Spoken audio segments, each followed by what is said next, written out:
dice la palabra del Señor, ellos dijeron: cree en el Señor Jesucristo y serás salvo tú y tu casa. Y le daron la palabra al Señor y a él y a todos los que estaban en su casa. Y él, tomándolos en aquella misma hora de la noche, les lavó las heridas, y enseguida se bautizó él con todos los suyos. Y llevándolos a su casa, les puso la mesa y se regocijó con toda su casa de haber creído a Dios. Esto es la respuesta de que a la pregunta que hizo él: ¿qué debo de hacer para ser salvo? Y es una pregunta, hermanos, que quisiéramos oír más en este tiempo de pandemia, de mucha gente, ¿verdad?, que dijese: hermano, hermana, profe o maestro o ingeniero o lo que fuera, ¿qué debo de hacer para ser salvo? Pero una de las cosas que nosotros vemos es que la gente endurece su corazón. Oremos. Padre, gracias, mi Señor, nuevamente en esta tarde, porque, mi Dios, hoy nos acercamos hasta el trono de tu santa gracia para adorar tu nombre, y también, mi Señor, para hablar un poco de esta tu santa palabra. Mi Señor, rogándote que, mi Dios, el Espíritu Santo ponga palabras en nuestra boca para poder así, mi Señor, expresarlas, y que estas palabras sean de gran bendición. En el nombre de Cristo, Señor, obre de la manera que usted quiera obrar. Al que necesite de salud, sánelo en el nombre de Cristo. El que le necesite, mi Señor, fortalezca. El que necesite salvación, sálvelo en el nombre de Cristo, mi Señor. Y tantas cosas que usted puede hacer, hágalas, mi Señor, en el nombre de Jesús. Amén, amén. Ocupe su asiento, hermanos. La palabra de Dios nos habla en esta mañana con una pregunta: ¿qué debo hacer para ser salvo? Yo creo que puedo hacer una pregunta a todos ustedes. ¿Cuántos, antes de aceptar a Jesucristo, se hicieron esta pregunta: ¿qué debo hacer para ser salvo? ¿Quién levanta la mano y diga: yo me hacía esa pregunta? Yo creo que nosotros, ninguno se hizo esa pregunta, y le voy a decir por qué. Porque nosotros, mis amados hermanos, venimos de un trasfondo idólatra, de ignorancia acerca de la palabra de Dios. Y el pueblo de Israel sí podía, ¿verdad?, hacer esa pregunta, pero sinceramente no se la hacían, porque esta pregunta no la hizo un judío, la hizo un gentil. Pero por lo que había visto, lo que había oído ya en todos esos días, durante todos esos acontecimientos de la predicación de Pablo y Bernabé, ellos ya, hermanos, sabían exactamente que tenían que arrepentirse, humillarse ante Dios y pedirle perdón por sus pecados. Entonces, cuando sucede todo esto que vamos a narrar ahorita, pues déjenme decirle, hermanos, que este hombre ya estaba sabido de lo que tenía que hacer. Y en esta mañana vamos a hablar con esa pregunta: ¿qué es lo que la gente debe hacer para ser salva? Y es una cosa tan sencilla, aunque nosotros decimos que es sencillo, pero en el transcurso nos vamos a dar cuenta nosotros de que en realidad a veces, hermanos, hay cosas o personas que no nos dejan a nosotros aceptar precisamente lo que es la verdad. Y en este caso, hermanos, podemos ver nosotros que en los tiempos apostólicos, y más especialmente en este caso, Pablo y Bernabé habían sido apartados y llamados por Dios. Lo podemos ver ahí en el capítulo 13 del libro de los Hechos, en los primeros 3 versículos, y para llevar la palabra de Dios más allá, hasta donde pudiera llegar, como luego decimos o decían en aquel canto antiguo, lejos allende los mares. A ellos fueron, hermanos, ellos fueron las regiones de Asia y entraron a las regiones de Europa, llevando precisamente esta palabra. Y déjeme decirle, aquí es precisamente donde se centra lo que es un verdadero apóstol. Un verdadero apóstol es aquel que va a llevar la palabra de Dios a lugares donde nunca nadie ha ido a predicar la palabra. Y ellos fueron mandados precisamente por nuestro Dios para llevar a estas regiones la palabra, hermanos. Y una de las cosas que podemos ver, hermanos, que en ese tiempo los judíos aceptaban la palabra del Señor cuando la predicaba el apóstol Pablo y Bernabé, porque, hermanos, en todas esas regiones había judíos. Y una de las cosas que hacían los apóstoles cuando llegaban a cualquier ciudad, se informaban primeramente si había, hermanos, una sinagoga, porque no había templos, una sinagoga, un lugar donde hubiera enseñanza de la palabra de Dios. Como cuando usted sale, va a otra ciudad, y lo primero que usted hace, que así, espero que así sea, lo primero que usted hace es buscar un templo. Y siempre buscamos donde hay un templo de Asambleas de Dios. Y si no hay, porque está muy retirado, vamos a alguno afín a la doctrina. Y nosotros, ¿verdad?, no podemos estar fuera de la casa de Dios por mucho tiempo. Entonces, hermanos, iban a predicar, pero tenía un sentido, tenía un porqué. Tenían que ir a las sinagogas, porque la salvación fue enviada primeramente para los judíos y después para todos los gentiles, el griego, el romano y todos los demás. Entonces, ¿verdad?, ellos tenían que ir principalmente a la sinagoga. Y fíjese una cosa, casi siempre que llegaban a una sinagoga había discusión, había pleito, los echaban fuera, los corrían, pero ellos, hermanos, seguían llevando a cabo, porque era la orden, primeramente el judío, después el griego, después todos los demás, pero primeramente el judío. Háblales, si te dan la oportunidad de hablar, háblales, enséñales, explícales la palabra de Dios. Y una de las cosas que tenía el apóstol Pablo era que era una persona versadísima en la palabra del Señor.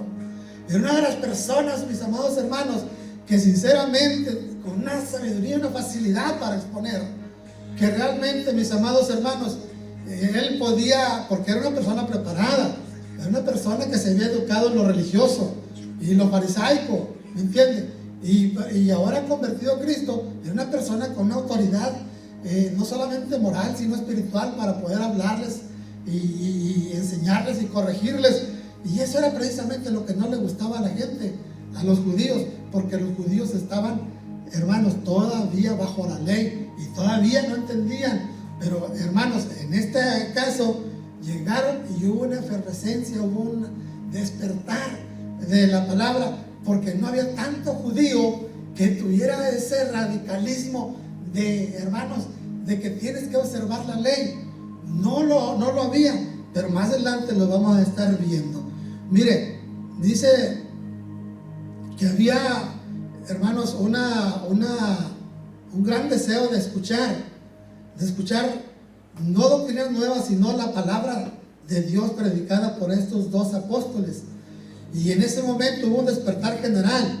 Pero, hermanos, viene la oposición de los judíos, porque de Samaria se dieron cuenta de que allá estaban predicando la palabra de Dios y que se estaban convirtiendo, hermanos. Entonces se fueron los judíos y llegan allá a esas regiones y empiezan a decirles que van enviados por la iglesia de Jerusalén, que era una mentira, hermanos, y que iban enviados por la iglesia de Jerusalén y los demás apóstoles para enseñarles que debían de creer en Jesús, debían de aceptar sus enseñanzas, pero que para la salvación, para estar completa, tenía que observarse la ley y circuncidarse. Y empiezan las discusiones con los apóstoles, hermanos. Empiezan las discusiones y los apóstoles, hermanos, firmes en la fe, firmes en la palabra, firmes en la enseñanza, y no les importaba, hermanos, si hubiera pruebas, luchas, persecuciones, lo que fuera. De tal manera que yo puedo considerar, hermanos, a estos judíos que venían, hermanos, todavía enseñando que la salvación podía obtenerse por Jesucristo, pero también bajo la observancia de la ley. Déjeme decirle que eran como el hermano mayor del hijo pródigo, que ni se salvaba él, ni dejaba que se salvara su hermano. Y así ellos ni se salvaban ellos, pero tampoco querían que se salvaran los demás que verdaderamente querían entrar al reino de Dios. Y pues, hermanos, vemos nosotros que aparentemente hay una derrota. Los expulsan, los apedrean, los echan fuera, hermanos, de la sinagoga, y los echan fuera de la ciudad. Pero Pedro, hermanos, como un verdadero hombre de Dios, él, aunque lo dejaran tirado, se levantaba, hermanos. Aunque lo apedrearan y medio muerto, él se levantaba y regresaba nuevamente a la ciudad. Y lo más tremendo, lo más hermoso, hermanos, es que después de que lo veían regresar, hermanos, y predicar la palabra de Dios, ya no había oposición, ya no lo discutían, porque estoy seguro de que aquellos hombres ya le temían, porque sabían que verdaderamente iba enviado por parte de Dios. Ahí, hermanos, ellos querían meter cosas de la ley, pero ignoraban, hermanos, que el Señor Jesucristo siempre enseñó que en Abraham serían benditas todas las naciones, o serían alcanzadas todas las naciones para ser salvos.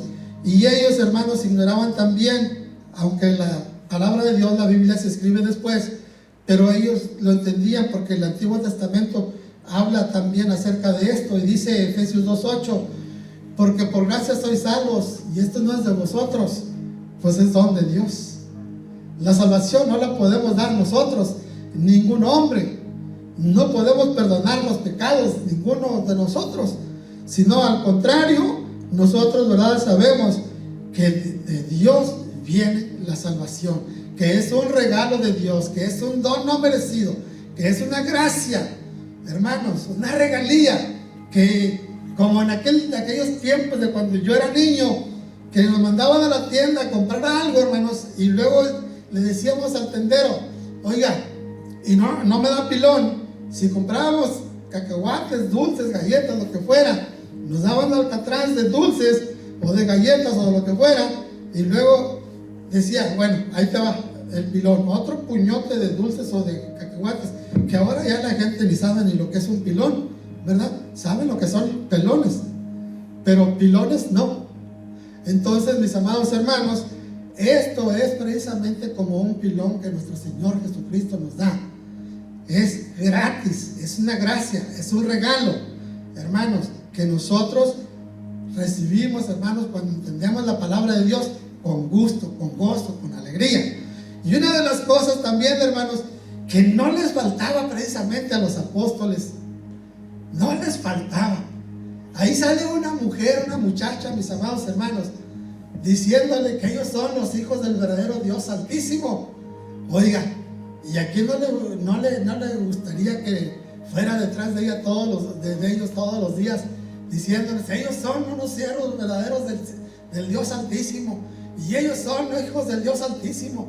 Oiga, yo creo que muchos de los falsos profetas de ahora, muchos de los apóstoles modernos, de los profetas modernos, yo creo que hasta le pagarían 20 todos los días detrás de nosotros, y di que nosotros somos los apóstoles, somos los profetas, di que somos esto, di que nosotros tenemos poder, di que todo. Mis amados hermanos, el siervo de Dios, el apóstol de Dios, el hermano que es verdaderamente cristiano y que es de Dios, en el cual habita el Espíritu Santo, como dijo como dijo Nabucodonosor a Daniel, en él habitan los dioses santos. Hermanos, cuando una persona es habitada por el Espíritu Santo, déjeme decirle, no importa que sea un pastor, no importa que sea un evangelista, no importa que sea un predicador, no importa lo que sea, hermanos, pero si el Espíritu de Dios, el Espíritu Santo está en él, óigalo bien, virtud, poder, salvación, todo va a salir de él. La oración que haga, por más sencilla que la haga, va a salir con poder, con autoridad. Y hermanos, y el que verdaderamente tiene la unción, óigalo bien, no necesita que le anden haciendo, mis amados hermanos, promoción, que digan que es el Hijo del Dios Altísimo.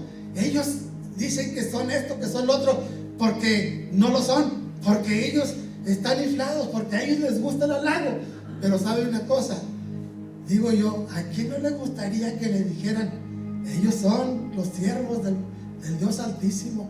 Dice que todos los días apenas salían de la casa donde estaban y empezaban a caminar, y allí iba la muchacha hablándoles y diciéndoles, hasta que ya se cansó el apóstol Pablo. Dijo: ¿sabes qué, Bernabé? Esto no es de Dios, esto no es de Dios, esto es de Satanás. Y dice que se regresa y reprende al espíritu y lo echa fuera, y aquella mujer se quedó sin el don pitónico de adivinar. Se le acabó. Pero ¿sabe una cosa, hermanos? No paró ahí. Sus amos se enojaron porque ya no iban a tener la forma de ganar dinero con ella, y los acusaron ante las autoridades.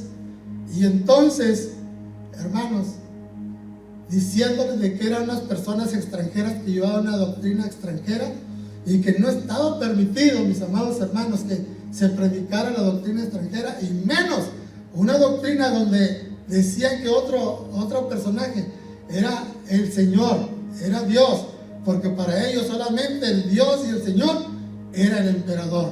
Mas sin embargo, mis amados hermanos, ellos fueron, lo acusaron, y fueron, los detuvieron, los llevaron, los metieron en la cárcel, y aquí es donde empieza la historia. Les dieron instrucciones precisamente al carcelero y le dijeron: mira, ¿sabes una cosa? Estos son reos muy peligrosos. Con tu vida nos respondes si ellos se fugan. Si ellos se van, con tu vida nos responden.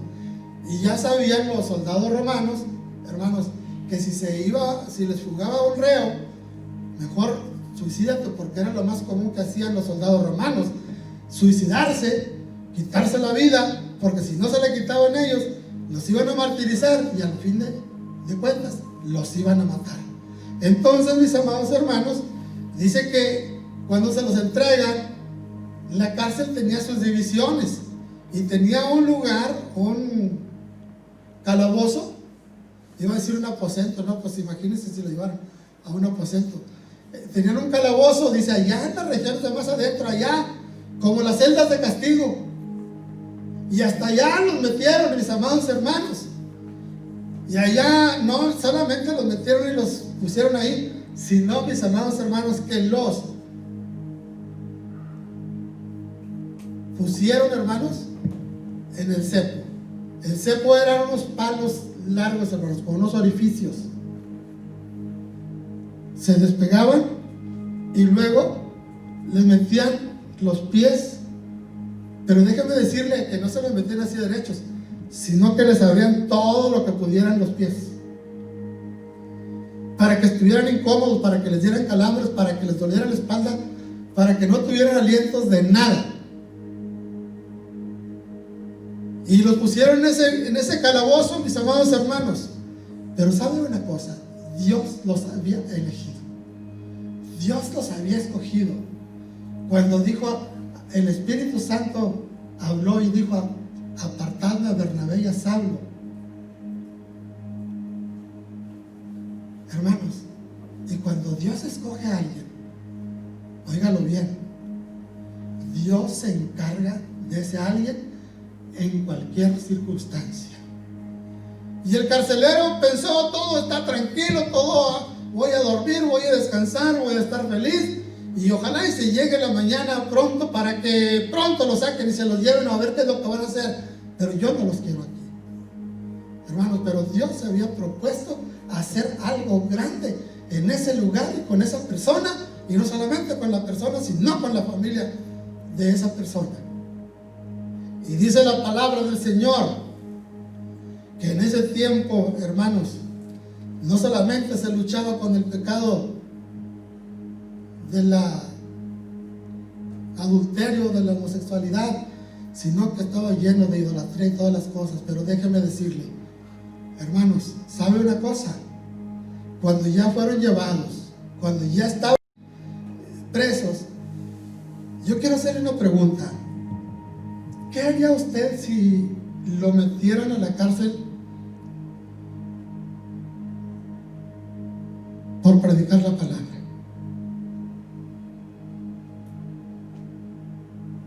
¿Qué haría usted? Ustedes son de ayer, la mayor parte. Aquí yo creo que nada más de antier y de anteantier somos unas 2, 3 personas. Quizás ustedes, hermanos, cuando alguien les menciona lo que es algo acerca del comunismo, pues nada más queda uno así. Pero, o al menos que usted investigue qué era el comunismo, hermanos, cómo vivía, cuál era la política, qué beneficios, qué atrocidades se cometían. Y déjeme decirle que en los tiempos del comunismo ruso, y al decir ruso, acuérdese de que era, hermanos, la URSS,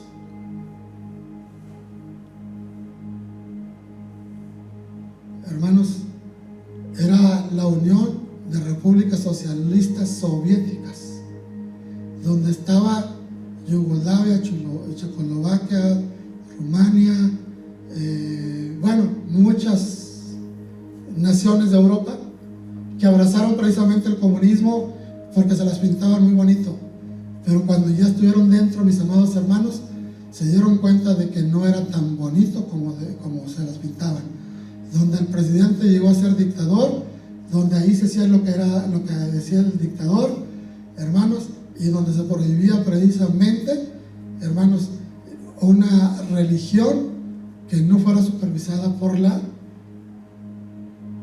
sociedad soviética. Y una de las cosas, mis amados hermanos, muchos hombres de Dios, mujeres de Dios predicaron la palabra de Dios en Rusia. Muchos de ellos fueron, hermanos, castigados, martirizados, fueron condenados, hermanos, y llevados a Siberia. Siberia es un lugar, hermanos, una región de Rusia donde el sol casi nunca sale. Dicen que en mayo es la única, unos días cuando sale el sol, y donde, hermanos, es puro hielo, y donde la temperatura desciende hasta 50 grados bajo cero.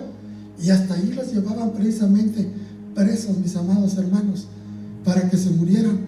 Y hermanos, sinceramente, nomás con la ropita, la camisa, el pantaloncito, y a veces como por castigo los desnudaban y los arrojaban dentro del calabozo. Pero hermanos, ellos, al igual que Pablo y que Silas, en lugar de quejarse, en lugar de llorar, en lugar, hermanos, de lamentarse, en lugar de reclamarle a Dios, ¿sabe una cosa? Ellos también, igual que Pablo y Silas, ahí en ese lugar empezaban a adorar al Señor, empezaban a cantar cantos espirituales, empezaban a levantar sus manos y estaban libres, mis amados, y ahí glorificaban el nombre del Señor. Hermanos, no es fácil para una persona, mis amados hermanos, predicar la palabra de Dios cuando todo es contrario, cuando todos se vuelven enemigos, cuando te toman preso, te meten a la cárcel, cuando te amenazan. Anoche Carlos me decía, la ley que se acaba de aprobar, le dije, ya tiene mucho tiempo que la traían. Digo, pues se acaba de aprobar, donde usted y yo no podemos hablarle, ni los médicos, ni los psicólogos, ni los maestros, ni los pastores, ni los sacerdotes van a poder hablarles a los niños, a los jóvenes, a las personas acerca de la sexualidad. Hay penalización, hay cárcel. Entonces, mis amados hermanos, se nos va cerrando el círculo. Pero sabe una cosa, a pesar, óigalo bien, el buen cristiano como el apóstol Pablo, como esos cristianos de Rusia, déjeme decirle, mis amados, que ellos, a pesar de que sepan qué es lo que les espera, ellos van a seguir predicando la palabra de Dios. Predicaban clandestinamente, ocultamente, pero ¿sabe una cosa? ¿Sabe qué? Dios siempre los cuidaba y los protegía, y cuando caían en manos de las autoridades, ellos se daban, hermanos, como en el capítulo 4 del libro de los Hechos, que después de que azotaron a Pedro y a Juan y los soltaron y les dicen, se les prohíbe que hablen en este nombre, y ellos dicen, es menester que obedezcamos primeramente a Dios que a los hombres. En los viajes que fuimos a Cuba, mis amados hermanos, nos instruyeron, aquí no se puede hablar abiertamente acerca del evangelio, testifiquen, pero les vamos a decir cómo. En cada esquina de la cuadra o de la plaza hay 4 policías, hay un policía. Y cuando el policía ve que ustedes se juntan, y él va a llegar así muy tranquilo, muy sereno, muy despacito, se va a fijar a ver qué es lo que pasa, de qué están hablando, y sabe una cosa: si están hablando de la palabra de Dios, los van a detener, se los van a llevar preso. Dejen que venga, hablen de alguna cosa que no tiene trascendencia, porque aquí la gente es muy curiosa, porque ustedes vienen como turistas, son mexicanos, los cubanos los queremos mucho. Entonces, cuando el policía se dé cuenta de que no están hablando de religión, se va a ir, y entonces cuando ustedes deben de estar empezando a hablar de la palabra de Dios. Y me acuerdo que en aquella ocasión, hermanos, iba un hermano que tocaba y cantaba, y dijo: ¿cómo lo hacemos para juntar la gente? Le dije: ahí viene el policía. Le dije: ¿sabes qué? Tienes que cantar México lindo y querido. Y se puso a cantarlo. Nomás que ya le andaba, después le pedían al rey. ¿Me entiende? Eso es verídico. Ahora que canta el rey, que canta el rey. Le dije: el rey es el que está cantando, pero no le puede cantar la canción del rey. Amén. Hermanos, hay sus formas para predicar. Y déjeme decirle, el apóstol Pablo, Silas o Silvano fueron llevados presos. Y una de las cosas, hermanos, en lugar de sentirse triste, de lamentarse, de llorar, de tantas cosas, de preguntarse por qué, ¿sabe qué? Dice que se pusieron a cantar. Pusieron a cantar, a orar, a alabar, a adorar al Señor. Y dice que de repente, mis amados hermanos, vino un terremoto. No dice la Biblia que como un terremoto, no. Dijo que era un terremoto. Lo más maravilloso, la Biblia registra un terremoto que no destruyó nada más de que abrió las puertas de la cárcel. Las cadenas cayeron. Este era el propósito de Dios. Y cuando esto sucede, hermanos, sin luz y sin nada, aquel carcelero dijo: ya todos se fueron y me van a matar. Y agarra su espada y desde adentro le grita a Pablo: oye, espérate, no te hagas daño. Aquí estamos todos, ninguno se ha ido, aquí estamos nosotros. Ningún preso se ha ido, aquí están todos. Como diciéndoles: esto no es sino solamente el poder de Dios para que veas y te humilles y te arrepientas y entiendas que ahí está el perdón de los pecados, hermanos. Y dice que probablemente, me imagino yo, que ya después él empezó a ver y vio todos los presos ahí. ¿Y sabe qué? Es el momento cuando les dice a Pablo, ¿qué debo hacer para ser salvo? Después de todo lo que yo he visto, no me queda nada, no me queda duda. Fue Dios que mandó el terremoto, fue Dios quien rompió las cadenas, fue Dios el que no permitió que ninguno de los presos se fuera. ¿Qué más? ¿Qué debo hacer? Y hay algunas cosas importantes. Primeramente, le dijo: cree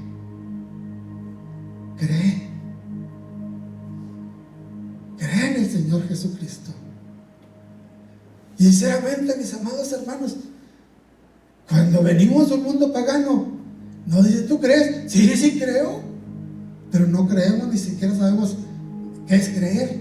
¿Tienes fe? Sí tengo fe. Y ni sabemos lo que es fe.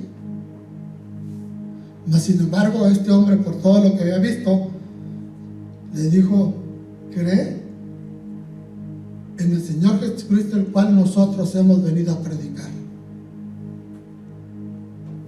El único que te puede dar el perdón de los pecados. Tú sabes bien por qué estamos aquí, por aquellos judíos, porque aquel hombre que era el amo de aquella mujer pitonisa nos llevó ante los tribunales para responder por nuestro delito. Pero no era eso. el propósito de Dios era traernos a nosotros aquí, estar aquí en este lugar, que tú obraras así y manifestarse el poder de Dios para que vieras y te convencieras de que verdaderamente Dios te había escogido a ti, habían puesto sus ojos en ti y que no ibas a poder escapar. Creer en el Señor Jesucristo, en aquel que nosotros hemos venido a predicar. Y luego le dice, cuando tú creas, vas a ser salvo tú y toda tu casa. Y déjeme decirle, cuando dice tú y toda tu casa, era su esposa, sus hijos, si había mujeres casadas, hijas, si había hijos casados, todo entraba ahí, nietos y bisnietos, y entraban los criados, las criadas, los hijos de los criados, todo, hermanos, todo. Y dice que toda su casa se convirtió, que toda su casa vio todo esto. Y dice que, déjeme decirle una cosa, dice que entonces se bautizó. Y mucha gente dice, no, ya ves, rápidamente apenas le dieron un mensaje y se convirtió. Pero Pablo le explicó, y le explicó, y le explicó, y le explicó, hasta que él entendió. Y cuando ya entendió, cuando ya estuvo seguro, dijo, yo quiero bautizarme. Dice, ya aquel día fueron bautizados él y su casa. Hermanos, son cosas tan sencillas, creen. Pero siempre debe de haber alguien en quien debemos de creer. La gente conversa, dice, creo. Y tienen a alguien, tienen quizás un Dios, un ídolo, una imagen. Pero a nosotros no nos ha permitido, hermanos, tener un ídolo, una imagen, una escultura. No. A nosotros no nos ha permitido ya. Nosotros nos dijeron, cree en el Señor Jesucristo y serás salvo tú y toda tu casa. Déjeme decirle, cuando yo empecé a ir al templo, en el templo yo no vi ninguna imagen, nada. Yo no escuché que hablaran acerca de los ídolos. Yo escuché que hablaban acerca de la palabra de Dios. Hermanos, y uno empieza a entender, entonces aquello no es bueno. Y el Espíritu Santo empieza a obrar en la vida de cada uno de nosotros. Y cuando el Espíritu Santo obra, ya estamos listos para caer en los brazos del Señor. Cree. Acepta a Jesucristo, arrepiéntate, humíllate. Y en recompensa el Señor te dará la salvación, no solamente a ti, sino a toda tu casa. Y sabe una cosa, aunque este no es un punto teológico, pero como dijo el hermano Cristóbal Ceniceros, cuando le dijeron, ese no es un punto teológico, dijo, no es un punto teológico, pero lo he puesto en práctica, lo he creído y el Señor Jesucristo ha ido salvando a mi familia. Déjeme decirle, ya voy a concluir, hermanos, dice que fue salvo él y toda su casa, porque le dijo, cree en el Señor Jesucristo, será salvo tú y toda tu casa. Déjeme decirle, la salvación es personal. Cada miembro de la familia tiene que arrepentirse y aceptar a Jesucristo. Creer en Jesucristo, humillarse, arrepentirse y aceptarlo. No es en paquete, no es en paquete, como enseñan las iglesias neopentecostales. Tú ya creíste y ya toda tu familia es salva. Una vez me llegó una persona aquí y dijo, mi hermano ya es salvo. Le dije, ya se le quitó la maldición. Me dijo una hermana que era de aquí y se fue a otra iglesia y dijo, mi amorcito ya es salvo. Y un día llegué al lugar de trabajo de él y tenía música y dijo, mira, ministro, ya estoy. Le dije, ¿ya mataste los gallos de pelea? ¿Ya vendiste los caballos de carrera? ¿Ya no dices malas palabras? Me dijo, no, pero ya soy salvo, ya soy cristiano. Mis amados, hoy es fácil para la gente, pero lamentablemente, mis amados hermanos,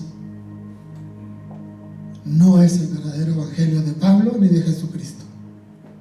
Y la gente necesita hoy escuchar el evangelio de Jesucristo, el evangelio de Pablo, y no ese tipo de evangelio. Hay mucha gente que cree que es salva y no es salvo. Quiero decirte una cosa. Nosotros aceptamos a Jesucristo y sigues guardando el primer amor. ¿Sigues guardando el primer amor? ¿Amas a Jesucristo como Él desde el primer día? ¿Le obedeces en todo? ¿Tienes temor de hacer cosas indebidas? Hermano, nos dio la salvación. Ahora dice la palabra de Dios también que debemos de cuidar nuestra salvación con temor y temblor. El Señor le dijo: cree en el Señor Jesucristo, tú y toda tu casa, y serás salvo tú y toda tu casa. Cada miembro, enséñale de la familia que diga que es cristiano, pregúntele: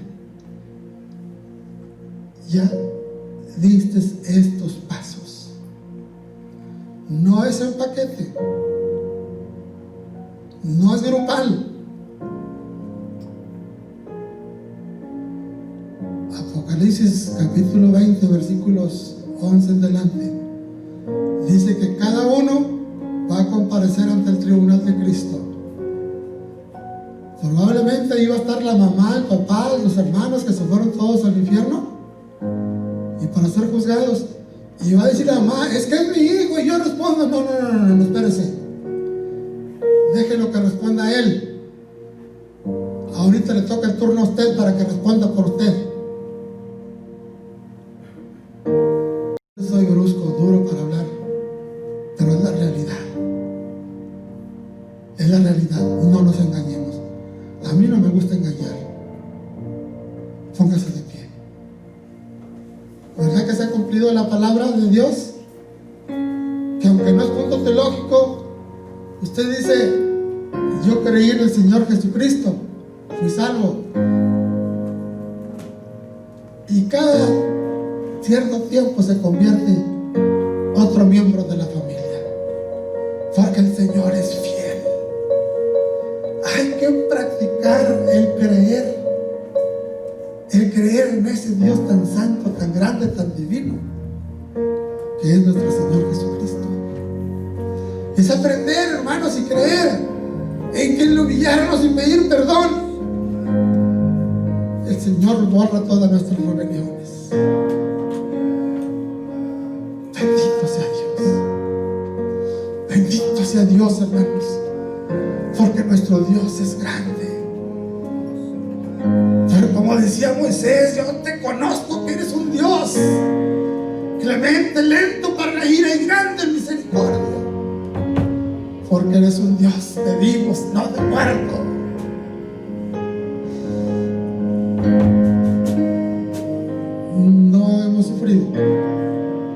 No hemos sufrido nada. Y ojalá, si algún día nos toca sufrir por la causa de Cristo, aguantemos. Como decía una niña: aguante vara. Ojalá y aguantemos. Nadie ha sido sacrificado en el norte de Coahuila por el evangelio. Nadie. ¿Seremos capaces de resistir y gozarnos como el apóstol Pablo y Silas? Mejor oremos y conteste usted: Padre, te damos las gracias porque tú eres bueno, solamente por tu bondad.